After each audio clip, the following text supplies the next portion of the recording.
The story of Dr. Kildare. Whatsoever house I enter, there will I go for the benefit of the sick. And whatsoever things I see or hear concerning the life of men, I will keep silence thereon, counting such things to be held as sacred trust. I will exercise my art so... The story of Dr. Kildare, starring Lou Ayres and Lionel Barrymore. Metro-Goldwyn-Mayer brought you those famous motion pictures. Now this exciting, heartwarming series is heard on radio. In just a moment, the story of Dr. Kildare. But first, your announcer.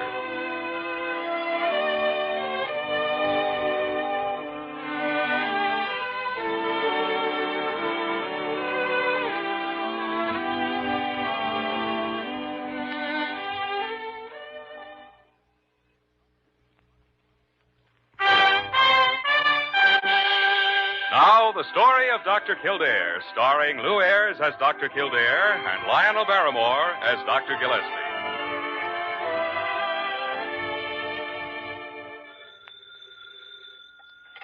Dr. Gillespie's office. Oh, this is Dr. Kildare, Parker. Is he in yet? Is he in yet? Well, I should say he is. Well, we've already had 3 fights. He called me an ancient flop-eared witch, and I've called him a rambunctious old hog collar. I've been fired 3 times and hired back twice. Oh, that means you're still fired, then. Oh, well, I'm technically unemployed, but he'll hire me back. Well, without me, he couldn't find his way around the office. Dr. Kildare, when I think of all I've done for that man and how ungrateful he is, I can just... Oh, yeah, Dr. Gillespie, you sneaked up on me. I did indeed, and I got an earful, too. Ungrateful, am I? Oh, I was only joking. Of course, Well, you're still fired, and I am not joking. Give me that phone. Hello, Jimmy. Good morning, Dr. Gillespie. I wonder if you'd come up to floor 7, room 706. Something special going on up there? Cooper's been acting up, you know. I guess I'll have to take his bandages off today. Cooper? Oh, all right, Jimmy. I'll be right up. Thank you.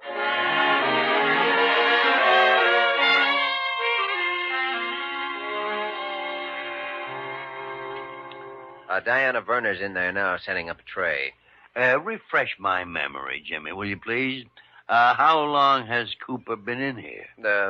2 weeks. Oh. We've changed his bandages before, of course, but he's always been under anesthesia. When we take them off today, they'll stay off. Preparing him for the surgery to come, huh? Yeah. Good. Are you administering morphine? A half grain. He's strong and in fair physical condition, considering all he's been through. Burns on his face pretty well healed. Good granulation tissue. What are your observations on his mental attitude? It's not easy to say, definitely. He's been quiet, hasn't said much, but then they rarely do in these cases, you know. I suppose his family... No, they're not. He only has a wife, and when I telephoned, the maid said she'd gone to Boston for the weekend and wouldn't be back until this afternoon. Mm-hmm. Well, shall we have a look at him? Yeah. Let's do it.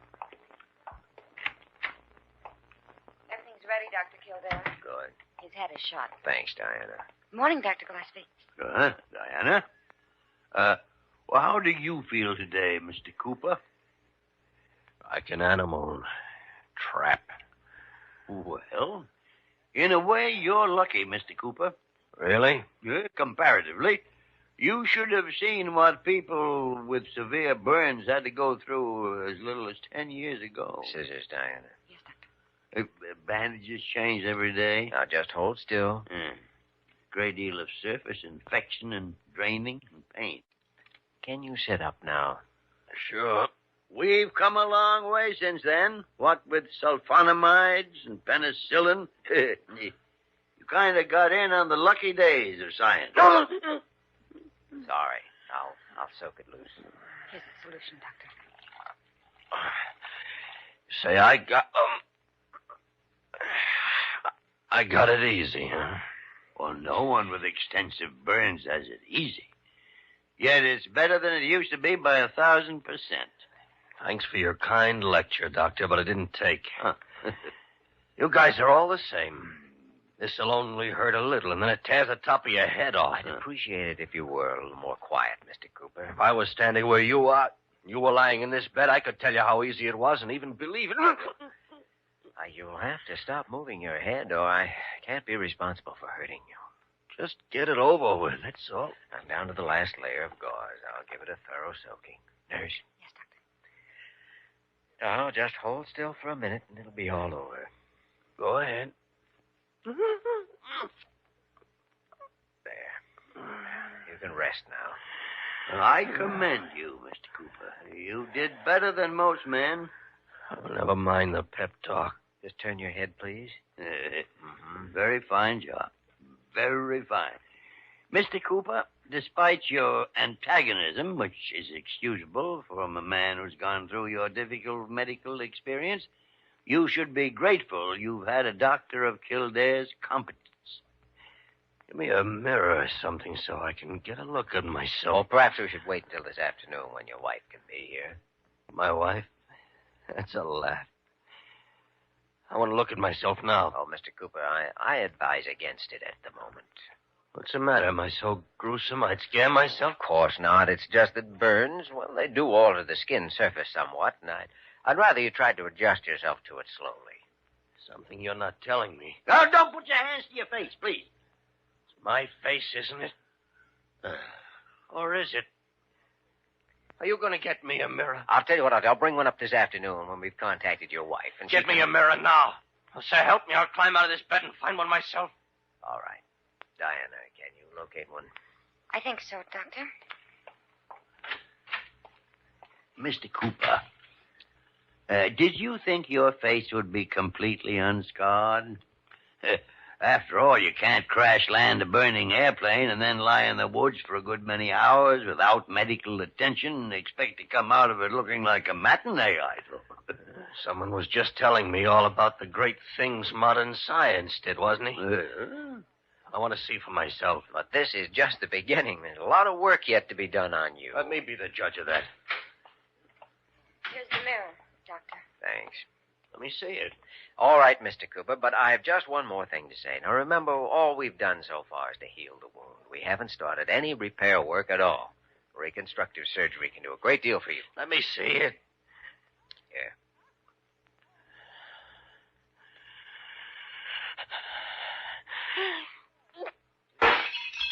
Get out!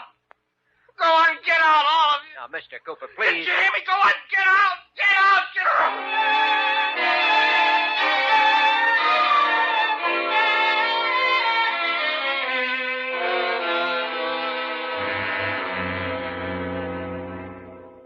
Good morning, Jimmy. Dr. Gillespie. Do you know that in the past 2 days I've counted more than 6 new worry lines in your face? If you're not careful, you'll end up by looking like me. Can't help it. I am worried. David Cooper. Yes, he won't talk with anyone, the nurses or myself. Refuses to see any visitors, won't allow the lights to be turned on in his room, and he eats practically nothing. I spent half the day yesterday with our plastic surgeon, Dr. Sinclair, going over his case. Sinclair assures me that he could restore him almost completely to normal. Well, then go to the boy and tell him just that. He refuses to listen to anybody. Well, then give him a chance to think things over by himself. He'll come around. I wish I thought so. He's in a state of acute melancholia. They say there's a psychological lever that works for each individual case. The trouble is finding it. Do you have any ideas? Maybe. Suppose we go out to Long Island and see his wife. She hasn't been to the hospital at all. Have you explained the situation to No, her? every time I've called, the maid says she's out.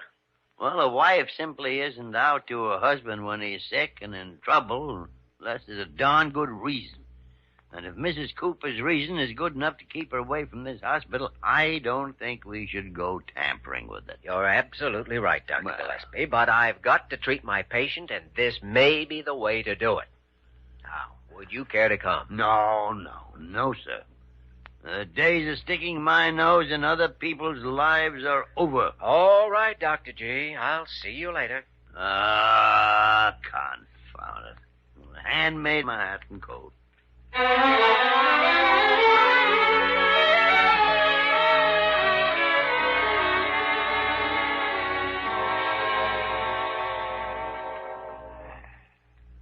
What is it you want, gentlemen? Mrs. Cooper? Oh, I'm Dr. Kildare, and this is Dr. Gillespie. How do you do? How do you do?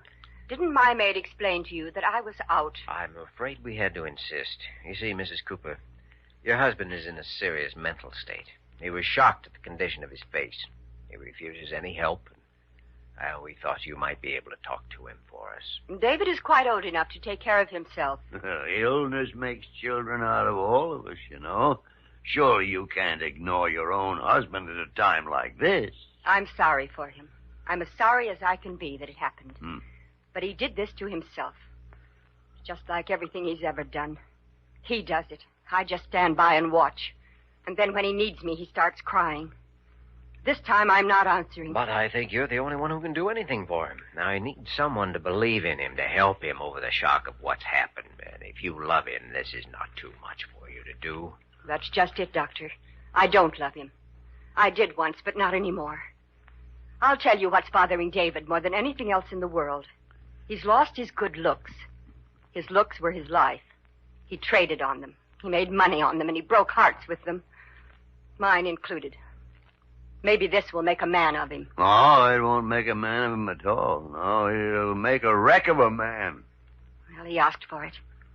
You know who was in that plane with him when he crashed. Mrs. Elaine Dobson, the showgirl widow. I suppose he was selling real estate at 12,000 feet? Well, I'm the laughingstock of Long Island. Mrs. Cooper, it's not my place to poke into your private marital life.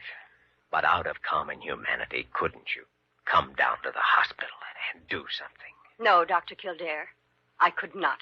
Do you mean to say that that is your final word? No, there's something else. I'm leaving for Reno. My lawyers are serving David with divorce papers today.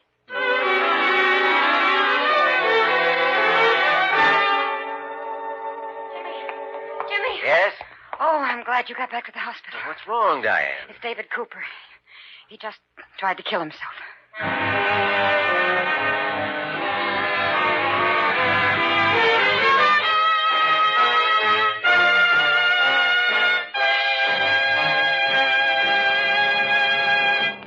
We return to the story of Dr. Kildare in just a moment.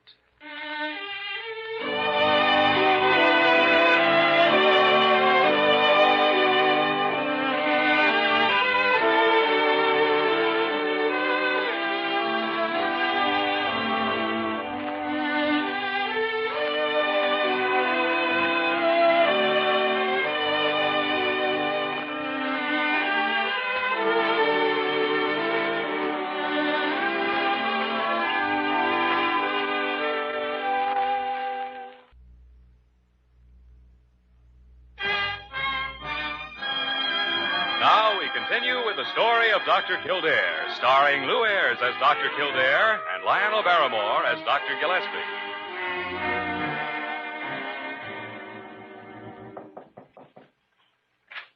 Jimmy? Yes? Oh, Dr. Gillespie. I didn't know you were still here. Yeah. You look prettier every day, Diana. Thank you. This is Mr. Cooper's chart. He's resting quite comfortably now. Oh, well, just leave it on the desk. I'll look at it later. All right. It wasn't your fault he tried to jump out of the window. That's what I've been telling him for an hour. He doesn't believe me either. Well, I'm going off duty now. Jimmy, if you want to talk or anything later on, I'll be home all evening. Thanks, sweetie. I'll call you. Well, we're lucky that attendant stopped him and that Cooper didn't hurt himself. Not this time. You think he'll try it again? Maybe, unless we can reason with him. He isn't an easy man to reason with. Simply doesn't want to accept life. But somehow I feel that a man who says he doesn't need help needs it the most. I'm going to give him all I can, whether he'll accept it or not. Does his wife know what's happened? I had Diana phone her house. The maid says she's taking the 9 o'clock plane for Reno tonight. There's no way to get in touch with her before she goes. Well, that ends that. It would seem so, Dr. G. Oh, what was that other woman's name? The one who was in the plane when Cooper crashed. Mean the showgirl widow? Yes. Elaine Dobson. That's right. Yes, sir.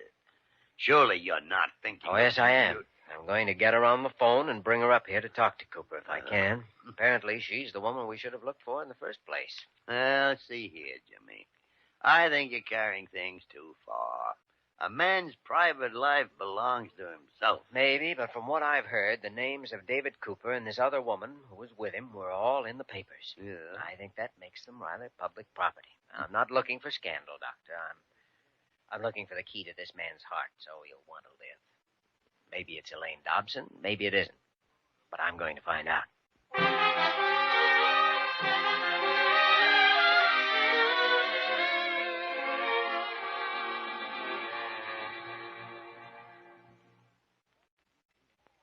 I haven't made a blind date since I was in high school, Dr. Kildare, but I'm glad I made this one.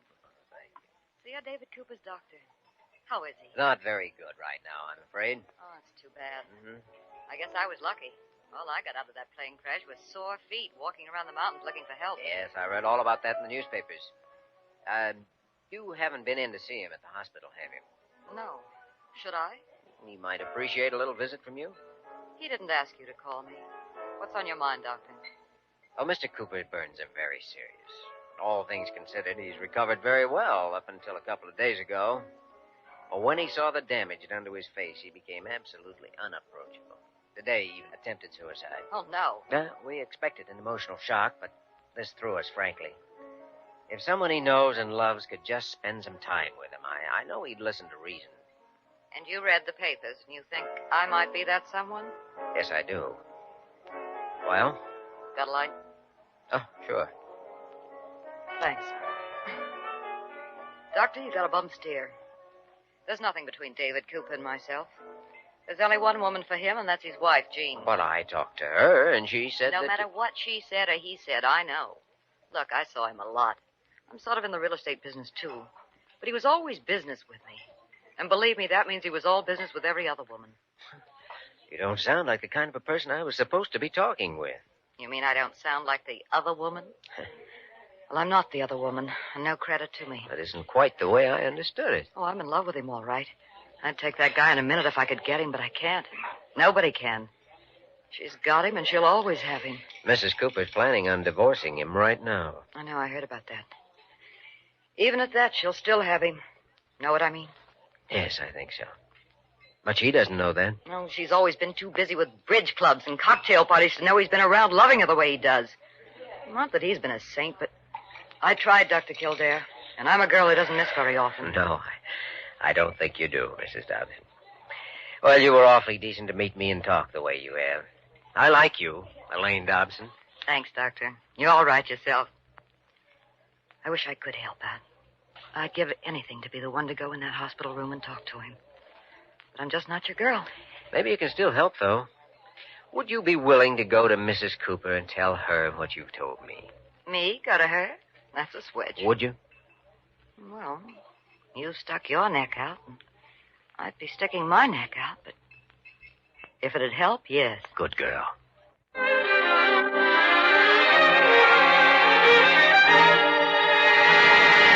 Hello? Hello? Jimmy? Is that you? Yes, and I think we're getting somewhere. Elaine Dobson's the right one, huh? No, not exactly. I'll explain later. Right now, we've got to get out to the airport and stop Mrs. Cooper from getting on that 9 o'clock plane. Why, it's after 8 o'clock now. You can't possibly... Oh, we could make it if you'd help out. Look, do you think you could sort of, commandeer an ambulance? An ambulance? Are you... It'd get us through the traffic, yes. Doctor, this is important. I think it'll save Cooper's life. An ambulance, huh? Yes. Well, that's what they're for. Stay where you are, Jimmy. I'll be there in 5 minutes. Can you get a driver? I'll drive it myself.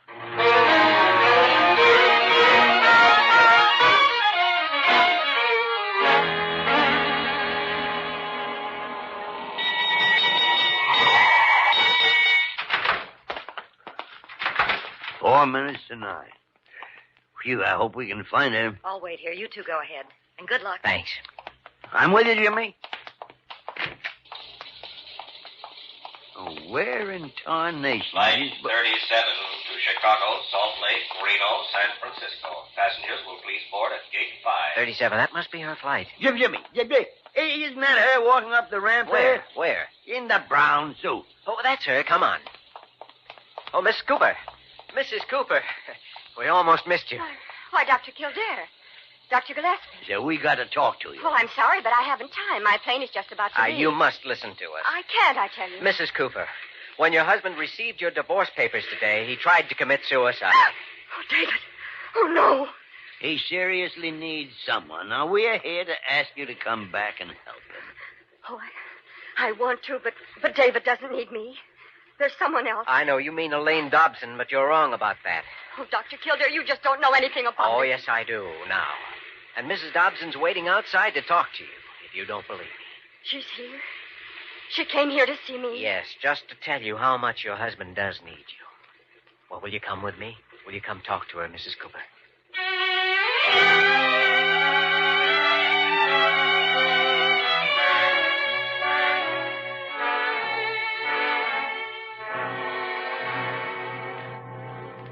Well, Jimmy, we've been sitting in this ambulance for 2 hours now, so I'm getting stiff. How long can two women spend over a cup of coffee? Long enough to get a lot of things straightened out, I hope. Well, I hope so, too. I didn't agree with you on your method of handling this case, but someone's coming out of the lunchroom. It's Mrs. Cooper. I got my fingers crossed. I'm sorry we took so much time. We had a great many things to discuss. Oh, yeah, of course. Mrs. Dobson, well, that is Elaine, took a taxi back to town. She said she'd call you later. I see. And you? Do you want to wait for the next plane or go back to town? I'd like to go back to the hospital with you, Doctor. I'd like to see my husband.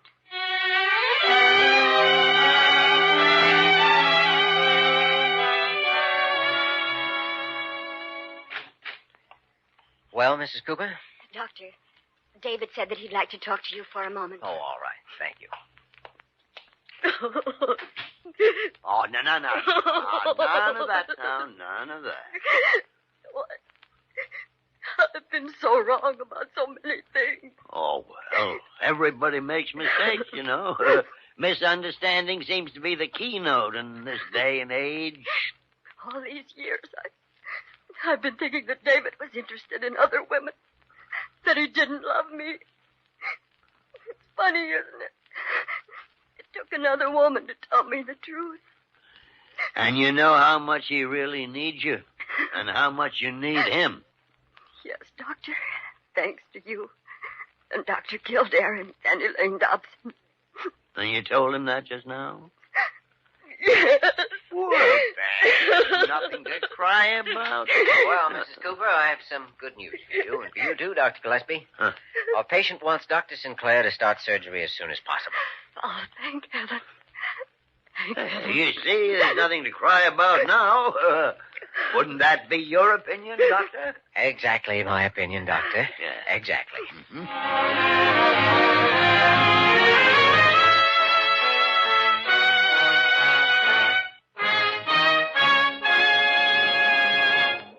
In just a moment, we will return to the story of Dr. Kildare.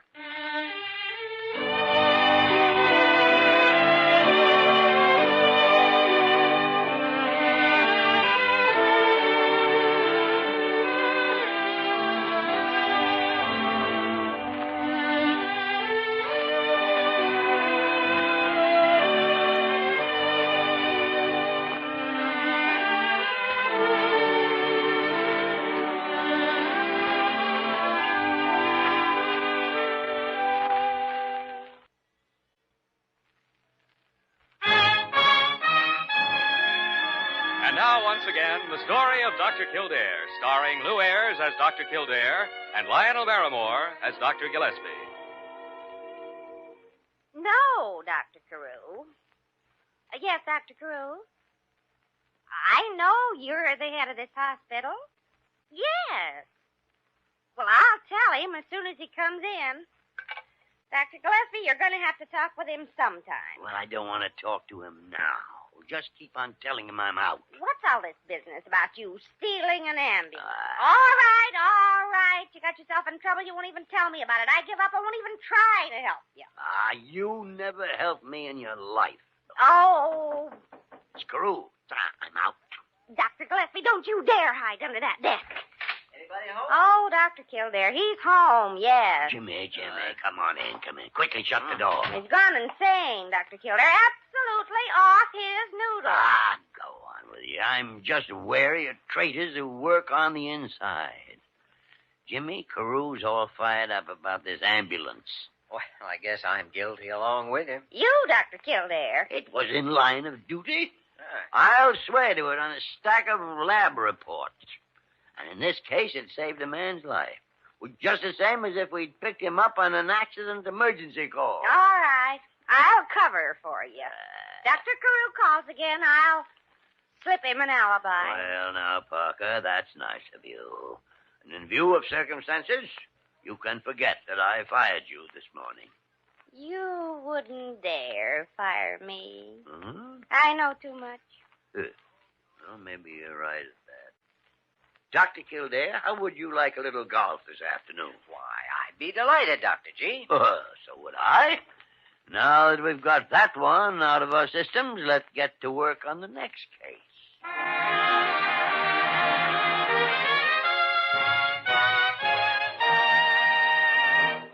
You have just heard the story of Dr. Kildare, starring Lou Ayres and Lionel Barrymore. This program was written by E. Jack Newman and John Michael Hayes and directed by Joe Bigelow. Original music was composed and conducted by Walter Schumann. Supporting cast included Virginia Gregg, Georgia Ellis, Larry Dobkin, Yvonne Patey, and Isabel Jewell. Dick Joy speaking.